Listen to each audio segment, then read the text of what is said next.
বাল্যবিবাহ কি এবং এটি কি অপরাধ কিনা এই বিষয় নিয়ে ল স্টেশনের আজকের পর্বে সবিস্তারে আলোচনা করব। সাথে আছি অ্যাডভোকেট আরিফুল হক তায়েফ।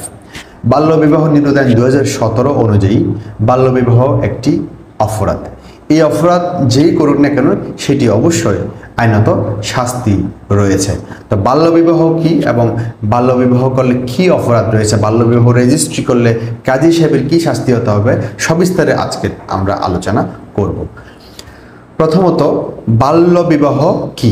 বাল্যবিবাহ হলো আইনত একজন মেয়ের বয়স 18 এবং ছেলের বয়স যদি 21 বছরের কম হয় তাহলে সেই ব্যক্তিগুলোকে আমরা বাল্যবিবাহ আওতায় ধরতে পারি। অর্থাৎ মেয়ে যদি 18 বছরের নিচে হয়, ছেলে যদি 21 বছরের নিচে হয়, আইনতভাবে তারা বিবাহ বন্ধনে আবদ্ধ হতে পারে না।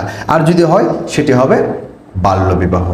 এবং এই বাল্যবিবাহ যদি করে থাকে এই আইনের 7 ধারা অনুযায়ী কোনো ব্যক্তি যদি, কোনো প্রাপ্তবয়স্ক ব্যক্তি যদি বাল্যবিবাহ করে থাকে এখন অপ্রাপ্তবয়স্ক ব্যক্তিকে, সেক্ষেত্রে এই আইনে 2 বছর এখানে সর্বোচ্চ শাস্তি রয়েছে এবং 1 লক্ষ টাকা জরিমানার কথা বলা হচ্ছে, অথবা উভয় শাস্তি হতে পারে। এবং এই আইনের 7-এর 2 ধারা যেটা বলা হচ্ছে সেটি যদি উভয় পক্ষ অপ্রাপ্তবয়স্ক হয়ে থাকে সেক্ষেত্রে 1 মাস পর্যন্ত দণ্ড দেওয়ার এবং 50,000 টাকা পর্যন্ত জরিমানার এখানে বিধান রয়েছে। এবং পাশাপাশি এই আইনে যদি কোনো অপ্রাপ্তবয়স্ক ছেলে অথবা মেয়ের কোনো গার্ডিয়ান, পিতা মাতা কিংবা অন্যান্য গার্ডিয়ান যদি বাল্যবিবাহ দিয়ে থাকে সেক্ষেত্রে তাদের শাস্তি হবে সর্বোচ্চ 2 বছর এবং সর্বনিম্ন 6 মাস, অথবা 50,000 টাকা জরিমানা, অথবা উভয় শাস্তি হতে পারে। এবং এখন আসি, যদি বাল্যবিবাহ কোনো কাজী কিংবা কোথাও যদি রেজিস্ট্রি করে থাকে তার শাস্তি কী?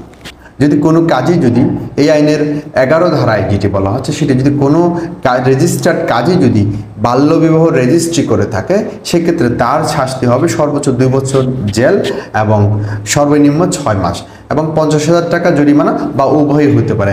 পাশাপাশি আরেকটি শাস্তি রয়েছে, কেউ যদি বাল্যবিবাহ রেজিস্ট্রি করে সেক্ষেত্রে ওই কাজের যেই রেজিস্ট্রি ক্ষমতা সেটি বাতিল হবে।